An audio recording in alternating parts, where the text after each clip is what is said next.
You've just arrived somewhere important, somewhere you worked for. And instead of relief, there's silence. You're holding the proof in your hands, something you earned. It feels fragile. And then it happens. A quiet whisper near your ear. Soft, but unsettling. They're going to find out. The thought doesn't shout. It lingers. Find out what, exactly?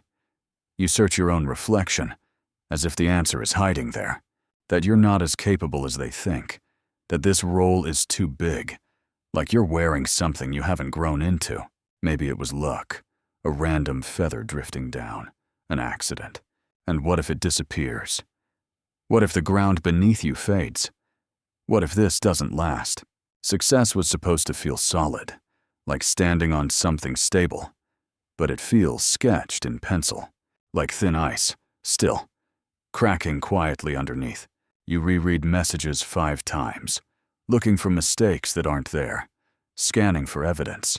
You over-prepare, stacking knowledge higher and higher, just in case. When someone praises you, you step back, as if it belongs to someone else.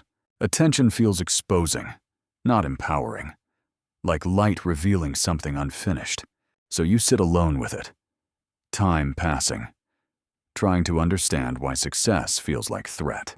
You work harder than everyone, not from ambition, from fear of being revealed, because part of you believes if they look closely enough, they'll see through you. Imposter syndrome doesn't feel arrogant. It feels like wearing a mask that looks exactly like your own face. Everyone else seems confident, certain. You're the only one unsure. You stare at your own achievement like it belongs to someone else. How did this get here? Your life moves forward, but inside you haven't moved at all. So you detach from praise, brace for collapse, prepare for balance to be restored. If I really belonged here, you wouldn't feel this way, right? But here's the deeper question. Why would your brain treat progress like danger? You're not broken. This isn't a flaw. It's a pattern. Your external life upgraded.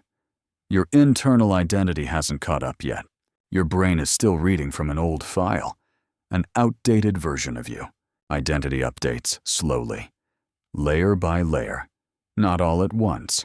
When success contradicts your old story, your brain questions the success instead of the story. This story is your self-schema, a mental circle defining who you are allowed to be. When achievement tips the scale, cognitive dissonance activates. The brain seeks balance. Your identity works like a thermostat, set to a familiar level of worth. Too much too fast feels unsafe, so the mind cools things down. I fooled them. Don't get comfortable. Unexpected success creates prediction error. The brain flags it. Unfamiliar equals unstable, and stability feels safer than growth, even if stability means shrinking. So what do? First, separate feeling from fact. Label it. This is identity lag, not truth, just adjustment. Then collect specific evidence. Small stones of competence. One by one. Repetition rewires identity. The brain updates through patterns, not intensity. Expect discomfort when you level up. New heights sway at first. That's normal. Your nervous system is calibrating, learning new dials, finding equilibrium again. Reduce overcompensation. Let good enough exist in safe spaces. Small exposures teach safety, like steady waves, not dramatic storms. Shift your language. Not I got lucky, but I sit in becoming. I handled that. I'm adapting. Narrative becomes wiring. Success doesn't cause imposter syndrome. Speed does. The engine moved too fast. Your identity is the carriage behind it. It needs time to move through the fog with repetition, evidence, gentle exposure. Imposter syndrome often means you've outgrown an older version of yourself. And maybe what they'll eventually find out isn't fraudulence. Maybe they'll find out you've been capable all along. Discomfort isn't proof you don't belong. Sometimes it's proof that you're expanding.